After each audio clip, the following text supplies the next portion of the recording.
What's up, everybody? You are back on the other side with me, Mike G, and tonight I'm blessed to bring you the story of one of the most beloved fighters in MMA history. He is the janitor, ladies and gentlemen, Vladimir Matyushenko. How's it going, Vladdy?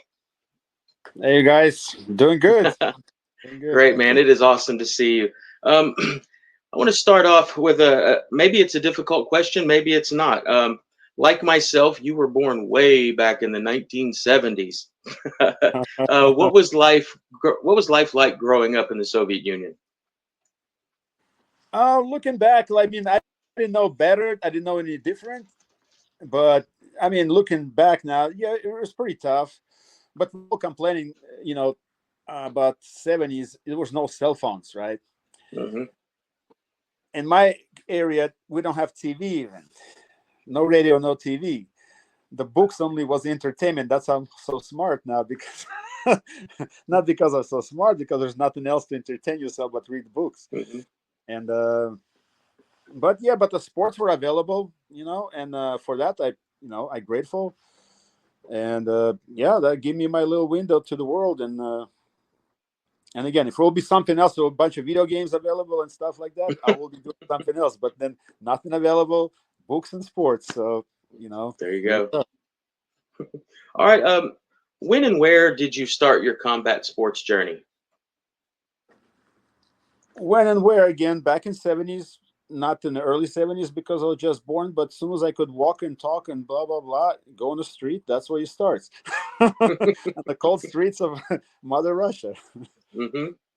But then again, like you get your ass kicked a few times, and then you see the guys training there, and you're like, well, you want to get better, and you go to wrestle. You go to actually in my hometown, we have good boxers, good kickboxers, and even like I have friends like all over the world, and yeah, we have good martial arts. Where I'm from, even if it's like small little town. That's awesome, man. Tell us how you got your nickname, the janitor. Well, originally, not original, but like I didn't know at the time. But the United States, some members and coaches of United States freestyle wrestling team called me the janitor because I won one of the toughest international tournaments, even to this day, in Russia, where the United States were coming, and I just beat a bunch of elite. At that time, was world champion was Kevin Jackson, and he won Olympics that year. And Royce Alger, he was World Cup, Hmm. uh, and yeah. So and Dave Schultz, he called him janitor. Actually, Mark Coleman told me that story. He said, "Well, our coaches called you guys lost to a janitor. He just kind of cleans up here, and then just decided to wrestle yesterday." I can see But when Mark I saying start that. fighting, actually, the Mark Coleman and those guys, they see me once in a while, like, "Hey, janitor, what's up?" And I'm like, I didn't know what that mean. By the time I didn't speak English till I was like 30. But I guess it kind of sticks with a janitor, and yeah, that's the pretty much story. It's one of my favorite nicknames in MMA, man. Yeah, All right. thank you. Everyone knows you for your wrestling.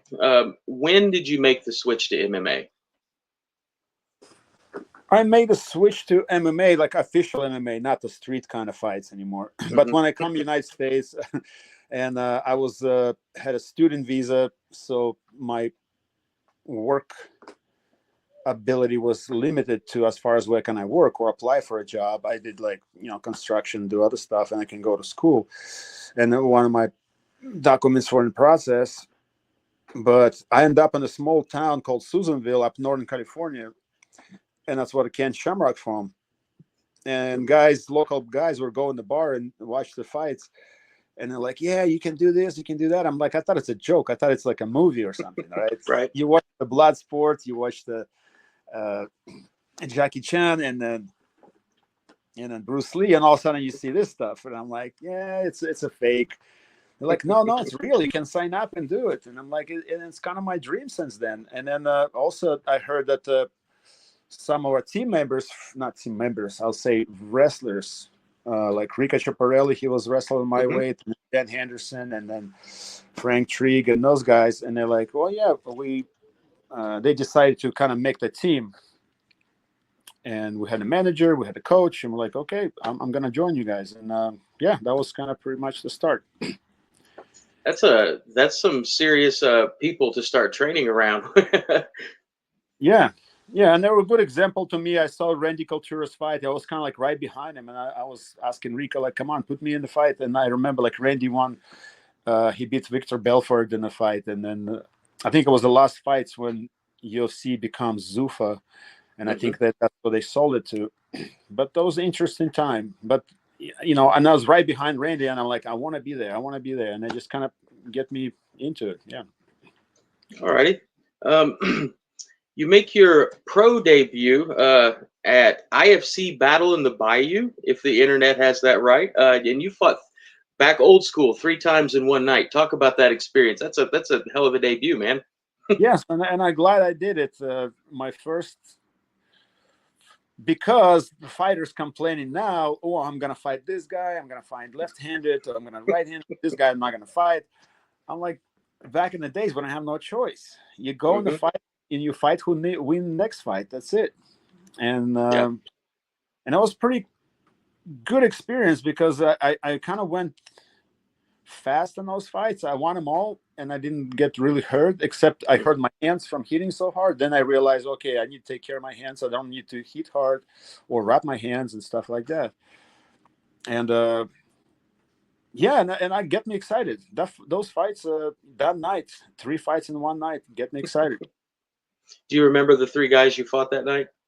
Yeah, Vernon, Tiger White, and uh, Anthony Macias, and I fought him second time, and I beat him second time again for the cut. And one Canadian guy, I forgot his name, but I remember it's out of my hand. But yeah, Awesome. You made your UFC debut at UFC 32. I own UFC 32. Defeating Yuki Kondo, and then you get matched up against Tito for the light heavyweight championship. Talk about how scary Tito was back then and how that fight played out. yeah, my first fight and my second fight. Again, those fights are kind of excited me. My first fight, of course, like you. Finally, I'm in UFC, and finally this new organization Zuffa. But and I'm like, and actually, I fought first time in the Trump Casino in New Jersey, Hmm. and that time I didn't know the significance of it. And you look at it 20 something years later, you're like, Yeah. okay. And then and I was kind of on my way in, and I should have probably stayed. Uh, my second fight, I should fight Randleman, I believe, and then Victor Belfort got hurt, and I had opportunity to fight, Tito. And for me, Tito wasn't scared, like, and I wish I would find him. I was mentally, I was not ready. Physically, I was fine. All of a sudden, I'm not used to being the spotlight. In wrestling, I again, like, it helps me to be on the spotlight, but not does Hmm. much, because all of a sudden you have Lima pick you up, you have big lights, you have like interviews, and I was not ready for that. Right. All the media attention, and it kind of like, just the fight. It was easy. I was ready, but I think being in a big spotlight and dealing with media and all that stuff kind of make me nervous. Put it that way. Right. Back Yeah. UFC 32, was that back when the octagon mat was just wood wrapped in canvas, or was it a little bit padded then? No, it was a little bit padded, and Okay. but the thing was, it was not always the same. So UFC kind of brought some kind of standards to the sport.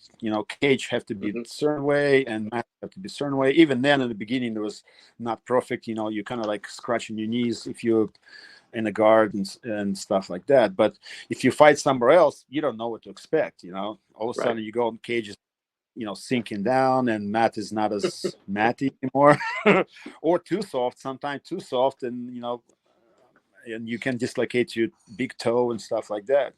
Hmm. Yeah. I talked to some guys from the Militich camp way back in the day, and they talked about um, some of their first fights were at a bar in town called the Stars and Stripes, and they had to assemble the ring themselves before they fought in it. And during the night, a giant hole big enough for somebody to go through happened on the floor of the ring, and as the next fight was going on, there were guys under the ring nailing boards while the fight was going on. Those Yeah, early fights were a lot of fun. yeah. No, it was tough. It was interesting, but you know what? Interesting. Last week I was hanging out with the Herb Dean and the crew of inspectors and referees. Right. I took the class and trying to maybe go that route, and it was fun. Like we remember those things where those things were happening, Mm-hmm. and as inspectors and referees, we have to kind of keep our eye on it because it's part of the job. Because people literally get hurt doing it. Mm-hmm. You know, and I remember some of the fights too. I was not fighting myself, but I was cornering somebody, and it was under rain. It was wet as heck, and people throwing kicks and just slips and fall down. Look like, but you can get really hurt by doing this stuff. In January, I will be attending a training seminar to become certified to be a bare knuckle fighting judge. So Okay, I'm kind of going a similar path yeah, you are. it's a lot to learn. It's actually, and it's cool to see. I think all the coaches should be doing Mm-hmm. it because you learn a lot from other side of the cage. You know what I mean? And before I thought all those, especially inspectors, just like bunch of freaking security guards. Mm-hmm. But it's a different story there. Yeah, absolutely. Um, you picked up another win at UFC 40 against Travis View before taking on a legend in Pedro Hizo. How good did it feel to get that win? Oh yeah, Pedro Hizo again. He was training for guys like that. You learn, Mm-hmm. and I learned training for Nigera. I learned training for Pedro Hizo because you want to or not, because you have to take those kicks. Mm-hmm. And you better know what you do. And if you don't, you can again, you can really get hurt. It didn't like I get hurt too. Those kicks I felt it next day, but uh,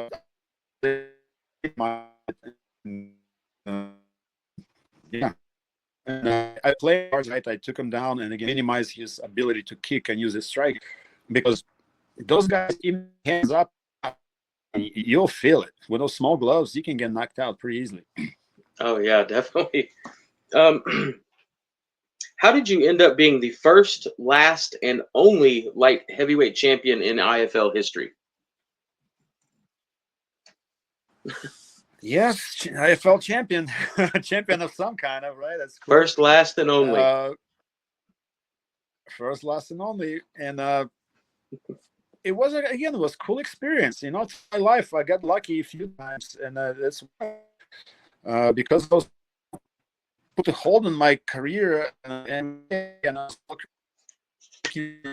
on the railroad in the port, doing doing my stuff and just fight or not fight.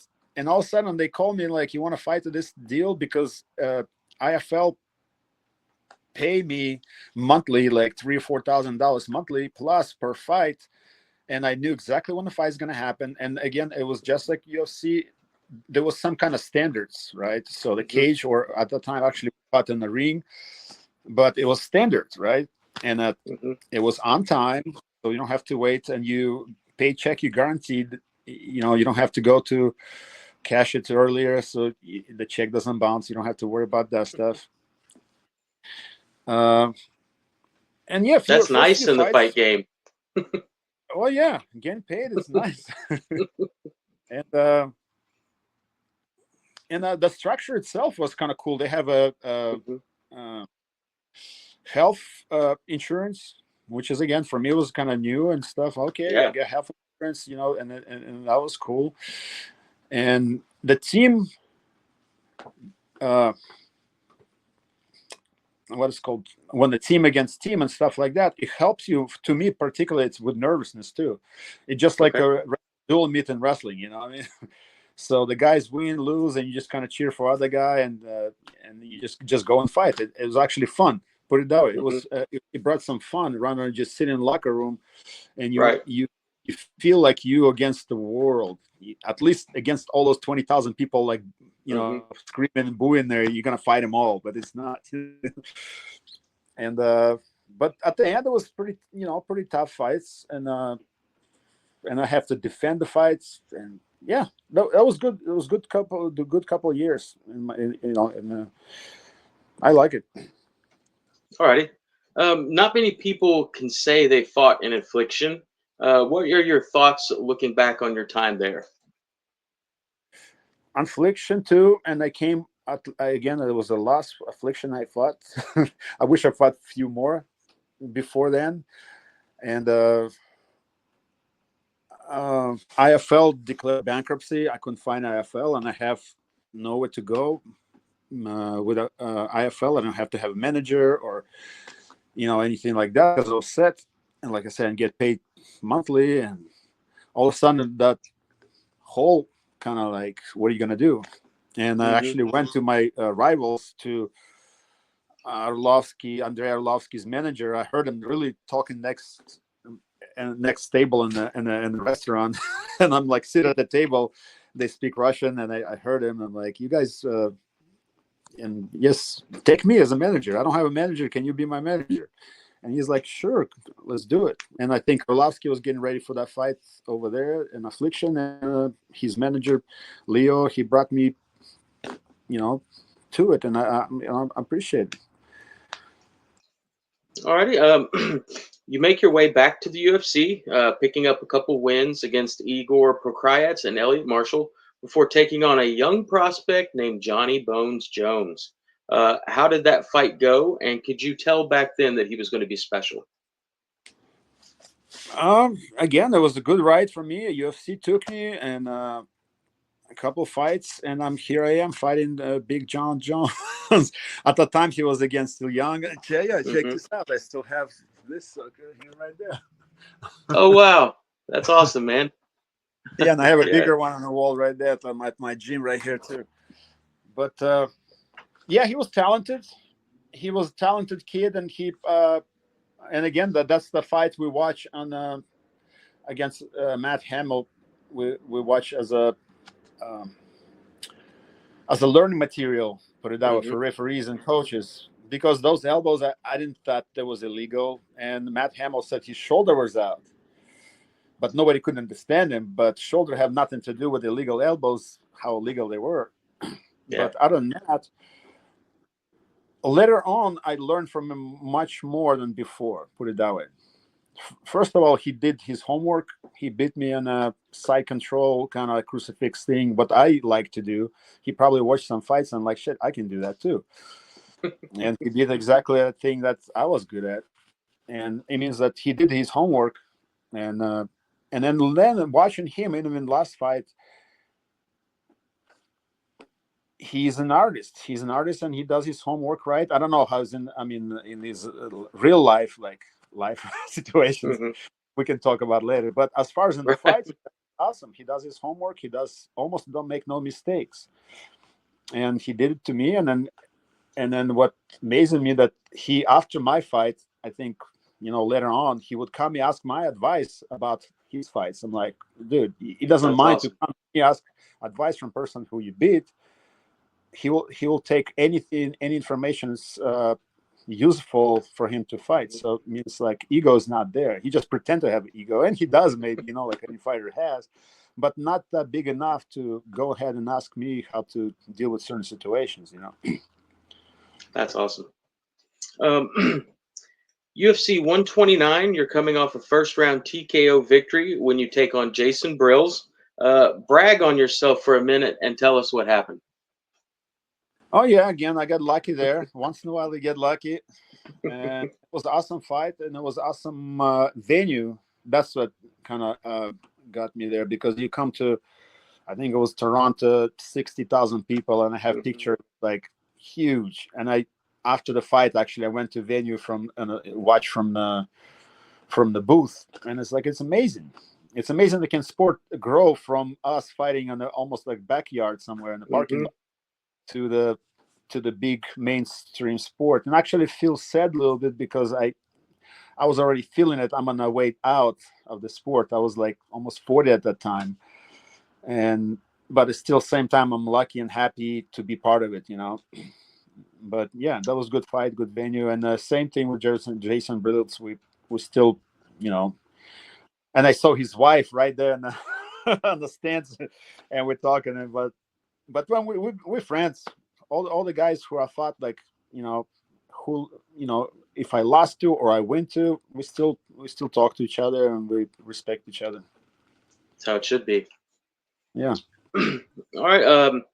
After a couple tough losses against Alexander Gustafsson and Ryan Bader, you make your way to Bellator, and in your final fight, take on Joey Beltran. Did you know at that time that that would be your last fight? Well, like I said earlier,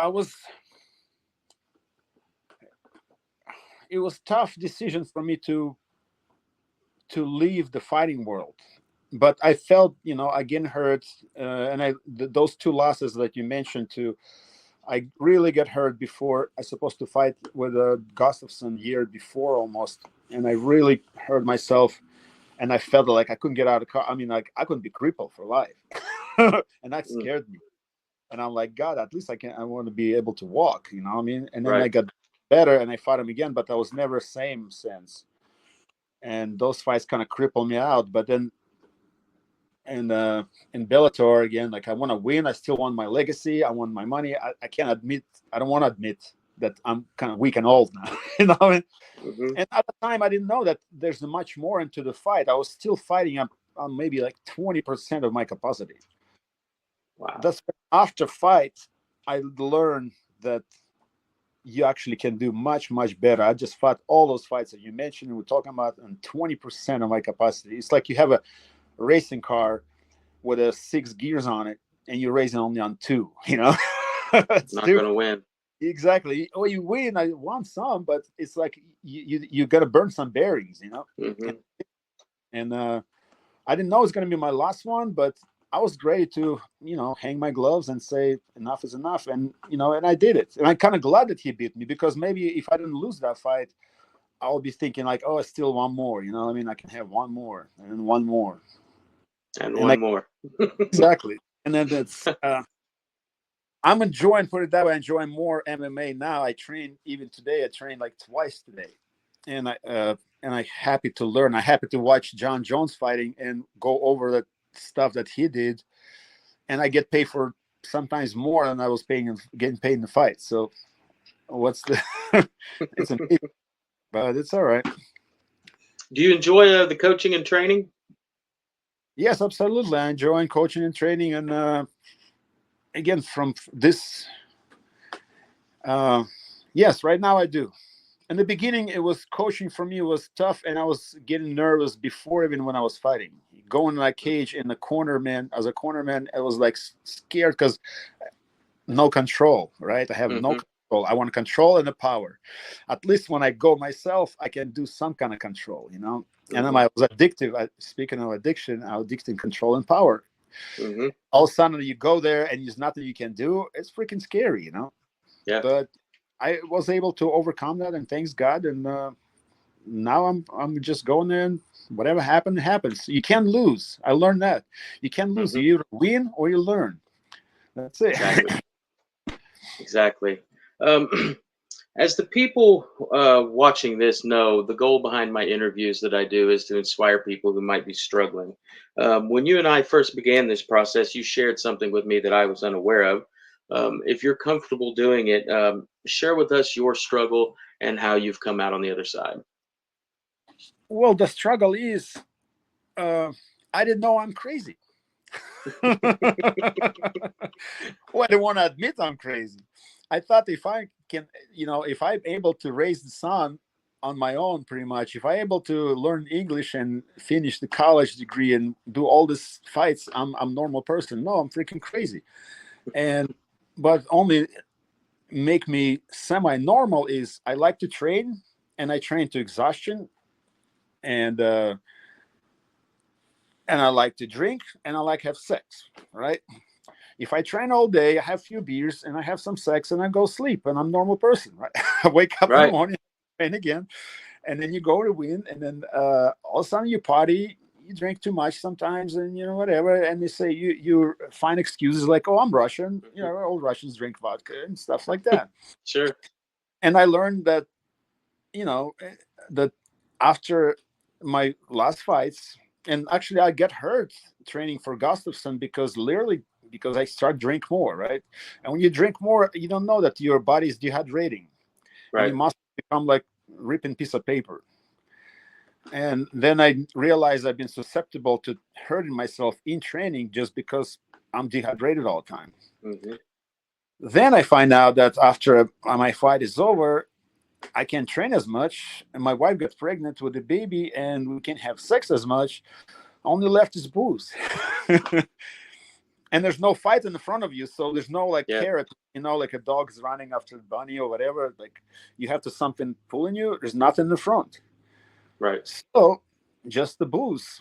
Hello, like George Thornton. Like I like to drink by myself. Right, that's my body. Budweiser and Jack Daniels and Beam, whatever it is. Yeah. And it was tough. Like after I retired in 2014, and 2015 and 2016 was my toughest years. And all of a sudden, me, a good obedient citizen, never get arrested, never did this, never did that. I was like, and start getting arrested, and then go to hospital because of this, because of that. And I'm like, oh shit! Like I've been healthy, dude. And then I'm joining the crew because I've been kind of forced to. Judge said, "Why don't you just go there, do some meetings and stuff?" And I started listening to people, and they just, and I found I'm not alone like that. There's a lot of people, and you can just start talking, and they kind of break it down for you, like breaking down, Yeah. what you're afraid of, the fear of this, fear of that, you want to control, and all of a sudden I'm like, wow, that's pretty simple. It's like happiness for dummies or something. Or Exactly. Yeah. you control those things, and they told me like selfishness, dishonesty, resentment, and fear. Watch out for those 4 things, and you'll be okay. I'm like, okay, let me try it, and I did it, and all of a sudden I'm like, I don't need to drink, and I'm so glad. And the rest of it, I'm not afraid to go to the cage when I'm corner man. Mm-hmm. I'm happy. I'm able to make advice to the people, and they look up to me. And people start trusting me because I always was looking for what's there for me, including the fight. Mm-hmm. And I have to go and apologize to people, including Tom Asensio, for affliction, because I was getting hurt in the fight. I mean, I was getting hurt before fight. Mm-hmm. I had completely ripped off freaking groin muscle, and I go to fight just because I need the money. So I'm gonna cheat, and I'm gonna go and steal pretty much $50,000 to say, hey, and I was a liar, cheater, and tease, because I need my shit and forget you. Yeah. And I learned that when I actually honestly say the truth, the people will come around and just help you out more than you ever can steal yourself. So I'm like, whoa. Yeah. What a surprise. The process of sobriety is one of the most enjoyable things a person can go through, finding themselves. Did you go through a period after a couple months to where emotions felt different than they had before? No, 100%. Like I said, it's not gonna be a few months. It took me a couple of years to struggle to, go back and forth in jail and go back to rehab, stuff like that. Like, and I'm like, what the hell? And I'm like, it's like just really in direction. You know, again, I didn't like directions because I'm a leader. How the fuck am I gonna follow directions if I'm a leader?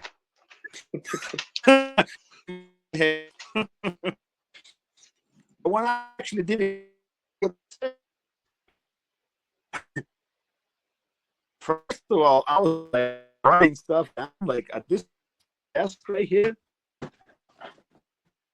And all of a sudden, I was thinking in the morning, I resentment. Wow, dude. And then I felt next time, I felt it when actually I started apologizing to people, and I went there and I was scared and I did it anyways. Like, for instance, to the managers, right? Some of the managers I didn't pay because they didn't know or they didn't deserve. In my head, they didn't deserve to Mm-hmm. get paid. So I tell them like, hey, fuck off. Yeah. So when I call him up, including the Leo, the Avlovsky's manager, and told him, dude, I owe you some money, and I'm ready and willing to pay you what I own. And then when they told me that, you know what, you're cool, we're cool, like, but I appreciate it, and I don't even remember how they say it, but the wings behind grows right here, the wings, and I Mhm. feel like I'm flying. It's Yeah, weirdest thing ever. making those amends are difficult, but man, it feels awesome afterwards. Yeah, it feels awesome, and but I mean, if you know that, try not to do it again, and not to do it daily, because and before I thought, okay, I'm done it and I'm good now. Bullshit. I have to do it every day.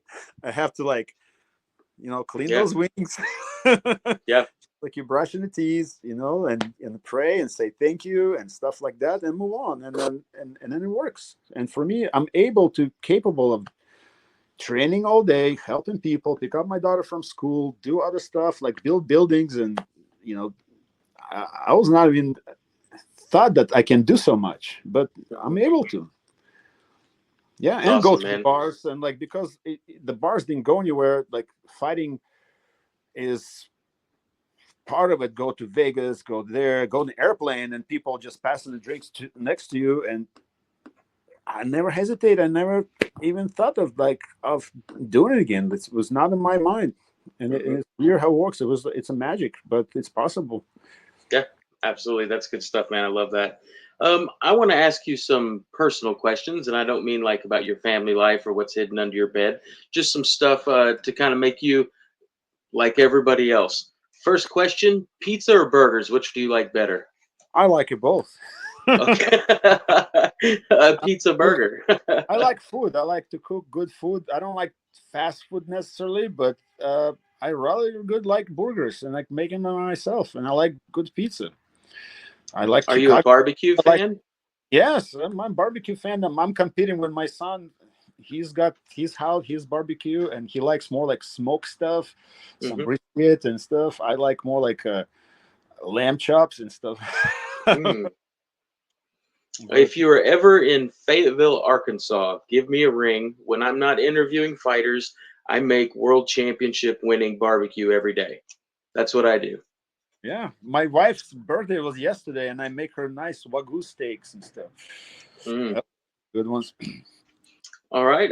Both in their prime, Ali or Tyson. Who wins that fight? Again, I'm not talking about sports. All those guys, Ali, Tyson, John Jones, whatever. I'm not watching the outcome. I'm watching how they do it.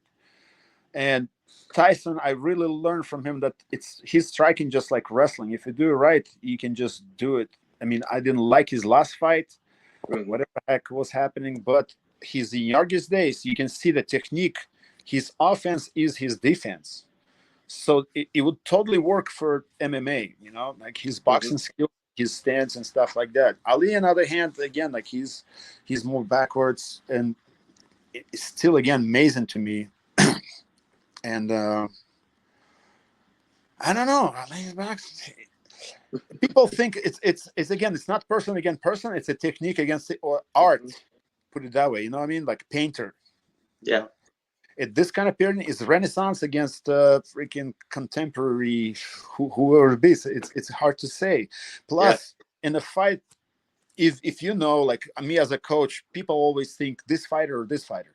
Sometimes fighter have freaking diarrhea. Is a Tyson with diarrhea, and Muhammad Ali, when he get laid and he's all happy and or win has some lottery, you know what I mean? It's completely different. Maybe your Sure. dog die and your dog die and you're upset and you kind of down. So those factors are very important, Hmm. and to keep it to the neutral level, that's a skill of the fighter. And you can see best fighters like that. They doesn't matter. Your mama died and they're still here, just like in our program too.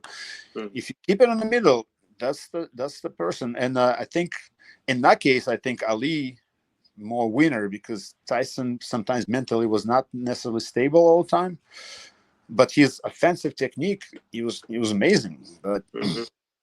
I was expecting that for him to last fight, just throw freaking couple punches, Mike. Just do it, just hook him, and he didn't. I don't know, but I don't want to You judge. I can don't know. tell he wanted to a couple times and didn't. Yes, 100%. That he was biting this. Come on, let me do it. He's like, no, Mike, don't do it. I'm like, come on. I'm regardless of outcome or what happened. I'm glad Mike got a giant payday. Yeah, in that part, whatever. Yeah. All right.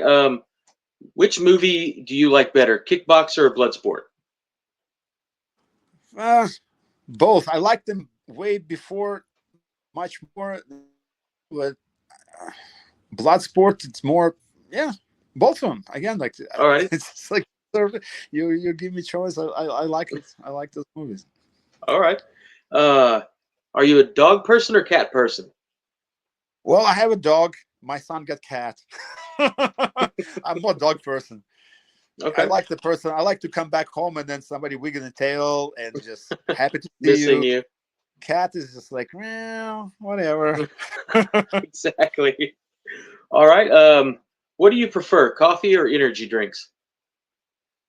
Oh, coffee. Straight up, Are no you sugar, no cream. okay? Are you a 1 cup in the Coffee morning or first. coffee all day guy? No, I'll drink 4 cups and then I stop kind of, and then afternoon coffee I drink a couple cups after. It doesn't affect me sleep wise. It doesn't Okay. really get me jiggery or sleep. I can just drink a cup of coffee and go to sleep, take a nap. That's fine. But I just like taste of it. I like the something warm in my hand, and yeah. All righty. Another question about two fighters in their prime. Who would have won, GSP or Anderson Silva? Again, you put in two good ones and they prime. I think Anderson Silva isn't it bigger. I think Anderson Silva Yeah. bigger. Yeah, and he's have a long reach, and he's one of the guys who actually I kind of learned how to use your reach, the switch steps and stuff like that. Switch southpaw to to conventional like right-handed to left-handed, and we by win by just doing that. And GSP same, like he's very athletic, and he I think after his last also I learned from GSP is how to lose the fight and take out of it and just come back stronger. When he lost to Matsera, he didn't fall apart. He just kind of started training right and smart, and he was awesome after that. I think before even it would be that loss, he would be as great as he is. I But agree. he took a lot of out of it, and then and he ended up finish his career on a winning string. He's Hmm. like Khabib. Yeah. Run like Anderson Silva, go there, break his leg, and do stuff like that, and then fight against Jake Paul and stuff like that, and it doesn't look too good. I'm like, yeah. Yeah. But in prime, he was good. Like he's an artist. He did it right. He should have left early, I guess. I don't know. All righty. If you're going on vacation, would you rather go to a ski resort or a cruise ship? Oh, ski resorts, 100%. And I've never been in the cruise ship. I've been on the. I mean, I've been on the ships and stuff like, and the boats and yachts and. But skiing, definitely, I like to do stuff. I have full knee surgery replacement last March, right? So a few months ago, and I want to snowboard already. I'm gonna snowboard. I'm getting ready. My snowboard there, and I'm like, so like, yeah, I like outdoor ski resort. Yeah. All righty. What would be of all the fighters you encountered in your career, who is someone you would have loved to have fought and never got the opportunity? Love to fight. I almost fought Fedor one time. I don't know, it would be good or not, but everybody was saying he's so good. And I was fought in Japan. I went to Japan. I fought Nigeria at the Mhm. time, and it was like possibility or not. But again, I don't think it was be a good one or not. I don't know. I never want to fight anybody. It never. I just had opportunity to make money. I was at that time. At that time again, I would be probably a different person doing it now. Who would I fight? Of course, I want to beat them all at the same time too. I want to beat freaking Shamrocks. I want to beat Tito. I want to be best of the best. But uh, I don't know. I don't know. All righty. Um, who is your favorite fighter to watch?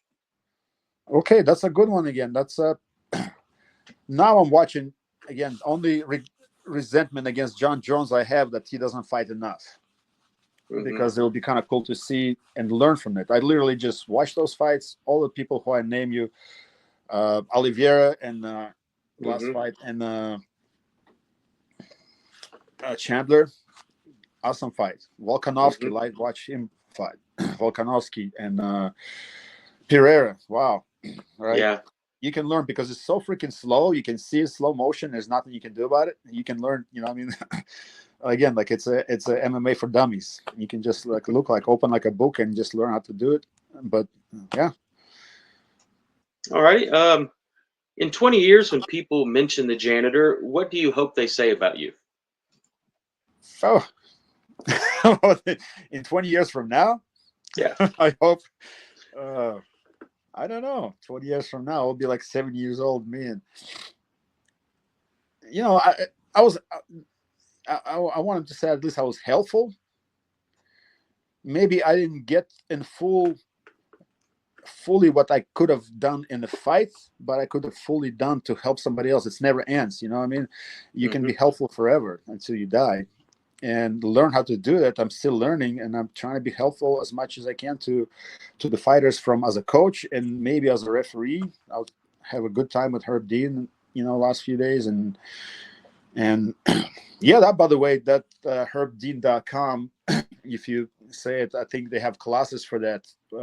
They have classes for referees, inspectors, and the judges too, because I didn't have no idea how to be judge, but Hmm. those things will definitely help to to the sport, and Yeah. for those fighters who are already out but they still have knowledge and they still have willing to help, because and they show me literally like tip of iceberg, that this is the fighting right here in the little tip, and underneath Hmm. there's like so much to do, and nobody sees it, but it can't happen without those people. So yeah, I want to be remembered as a helpful, fair, honest person, Awesome. Yeah. You mentioned the refereeing. I think it's awesome. I've watched Chris Lieben do some refereeing now, and a couple of other former fighters, and fighters are getting into the judging. I would love to get to the point where there was nothing but former fighters as referees and judges, because MMA judging's garbage. It's terrible. There's so much Yeah, controversy. it's so much controversy, but again, it's not, as I learned the last few days, it's not because of they bad people or something. It's Right. still, it's hard thing to do, and none Hmm. of it like guys who want, everybody wants to be kind of referee, because again, it's something in your hands so you can control it. But Hmm. judging is like, and you have to do it quick. You don't have the Hmm. time to rewind the tape and Yeah. look a few times, and you just have to make decision right now. Hmm. Give me your card, that's it, and you have to do it quick, and then you maybe some regret it, but you have to stick with your decision and just do it and move on, because it's next fight coming up, and that's hard to do. All right. If you don't mind, share a message from the janitor to the world for people who are struggling, who might be going through different things. They don't know where to ask for help or don't know how to ask for help. What message would you give them about not giving up? My message, I'll give it up, not to give up. uh, First of all, learn how to love, right? It's not all about you, and I learned that it's about helping the world and be part of it, because we all connected. I don't know how to Mm. explain it, but find your place in the world and be best part of this world as you can be, and then the world face you and empowers you. You can be empowered. You have so Mhm. much power to anybody that we can't even imagine. You just have to kind of reach out, and like they have, okay, this one, if you see Michelangelo, Adam touches hand of gods, right? Mhm. And like Michelangelo drew it, and the god is reaching out like this to Adam, and Adam is like this. Is like, maybe should I touch it or not? Kind of like question yourself. Mhm. Touch the freaking hand. You know what I mean? Yeah. Grab on. Just grab the god's hand and do anything possible. That's all I can suggest. You be empowered, and life is good. Like, I don't know how else to explain it. That's good stuff, Laddie. Um, when you are not training the next generation of fighters and giving your time to little guys on YouTube, what do you do for fun? What are your hobbies? Oh, my hobbies. Uh, like right here, I'm just doing this construction stuff, right? Okay. That does not look like fun in your free time.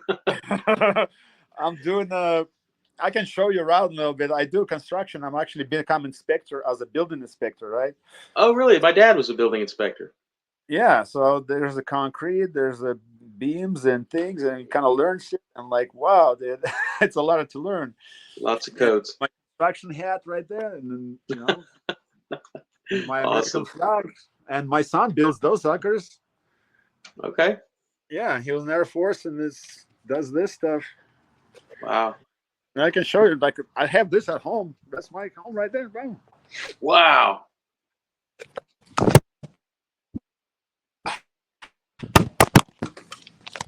Oops, I dropped That's it. okay. You see? Yeah. Wow, that's at So that's my home? gym. That's what we do for fun. Wow. Yeah. That's awesome, man. Have some ice. How long do you do the That's cold fun. bath? I go right there. Wow. Yeah, I'm going to every day. I do every day. I come from training and jump in the cold bath. Yeah. That's awesome. Yeah. I'll speak Um, of that. All the IFL belts. oh, yeah. Wow. I love it. I can't wait to have a wall someday. No, you will. Yeah. Wall is there. All right. Other than learning building code and training people, is there anything else you do for fun or to pass the time, or is there Like no I said, time well, left? I have 9-year-old daughter. I have There we 34-year-old go. son, 9-year-old daughter. She take my time, but and a dog. I take dog to Hmm. park. We go kayaking. We go Okay. kayaking, and the time with me and my wife, we like to snowboarding and skiing, and travel. I like to travel, Okay. and that's why what reason I want to become referee, because I talked to Herb Dean, and yeah, it's a good way to go to see my friends in Chicago, New York, and overseas. Maybe go to Abu Dhabi. But we go, my wife from Brazil, we go there once a year and go to different places. And yeah, I like to travel. Traveling is Awesome. my, yeah. All right. What is the best way for fans and friends of yours to keep up with you and what you have going on these days? Well, Facebook, you found me somehow. I don't know. I'm good at finding people online. Yeah, I'm old school too. Like if somebody called me, I'll answer it, but I'm not gonna go and Instagram and just kind of promote myself. Even as a coach, people are calling me, and Hmm. it's amazing that we talk about kind of recovery. That recovers it before people didn't call me. People wouldn't Hmm. want to talk to me or interview me. All of a sudden now I have friends, I have people ask me for advice, and I'm like, even including my son. Hmm. My son used to be like, I call him and he will be answering maybe like a week later or something, like, what's up? Whatever, dude. Now he's like, hey dad, how are you doing? I love you. Like he asked me advice. That's completely changing. And That's the best, man. yeah. All right, Vladdy, I don't have any more questions for you, man. Is there anything else you want to share? Well, no, just again, thank you for interviewing me. And yeah. Thank you for all you have done for MMA in your career.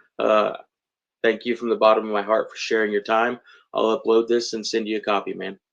Okay. Thank All you. right, thanks, Vladdy. Bye bye.